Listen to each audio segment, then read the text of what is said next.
Bienvenue au Muséum d'Histoire Naturelle de Montauban, le Muséum Victor Brun. Aujourd'hui, je vais vous parler du spécimen le plus emblématique du muséum, l'éléphant du cirque Pinder. Alors, que savons-nous sur cet éléphant? Eh bien, pour commencer, c'est une femelle et effectivement, de son vivant, elle appartenait au cirque Pinder. Alors, le cirque Pinder, il a été fondé par William Pinder et son frère, George, en 1853 en Angleterre. Après plusieurs allers-retours France-Angleterre, ils ont pris leur quartier d'hiver dans la ville-dieu du Temple, un village qui est relativement proche de Montauban. Parmi les animaux de ce cirque, il y avait 7 éléphantes.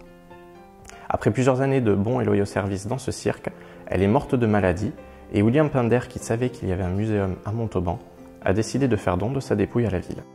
Cela fait donc 125 ans qu'elle est exposée au muséum.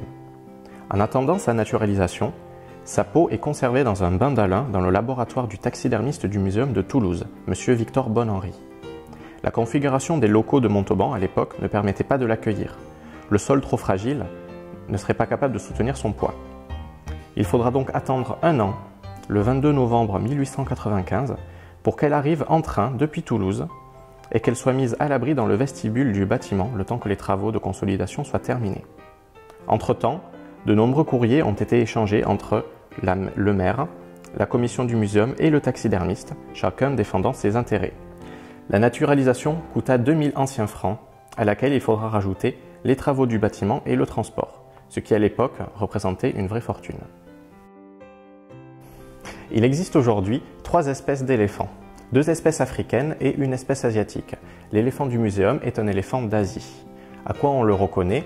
Eh bien, la différence entre les éléphants d'Asie et les éléphants d'Afrique, c'est que les éléphants d'Asie sont de façon générale plus petits. Ils ont des oreilles qui sont également plus petites et des défenses aussi plus modestes. Les 3 espèces d'éléphants aujourd'hui sont menacées d'extinction, mais c'est l'éléphant d'Asie qui est le plus menacé d'entre tous, puisqu'il est classé dans la catégorie en danger d'extinction par l'UICN. Les menaces qui pèsent sur l'éléphant sont tout d'abord la perte de leur habitat, par des déforestations par exemple. Également, il y a les conflits hommes-éléphants pour les ressources alimentaires ou pour l'espace. Et la menace la plus grave, malheureusement, c'est le braconnage. Il faut savoir que chaque année, c'est entre 20 000 et 30 000 éléphants, toutes espèces confondues, qui sont braconnés pour leur peau, pour leur viande, mais principalement pour leur ivoire, qui fait l'objet d'un commerce illégal.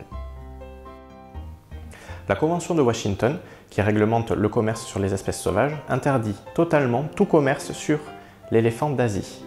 Mais la chasse est tout de même autorisée dans certains pays d'Afrique pour les éléphants d'Afrique. Elle est tout de même régulée par certains quotas.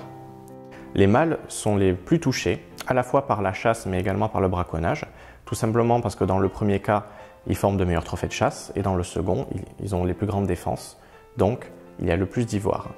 Ce qui, à terme, induit donc un petit problème au niveau des populations puisqu'il y a de moins en moins de mâles et il y a toujours beaucoup de femelles.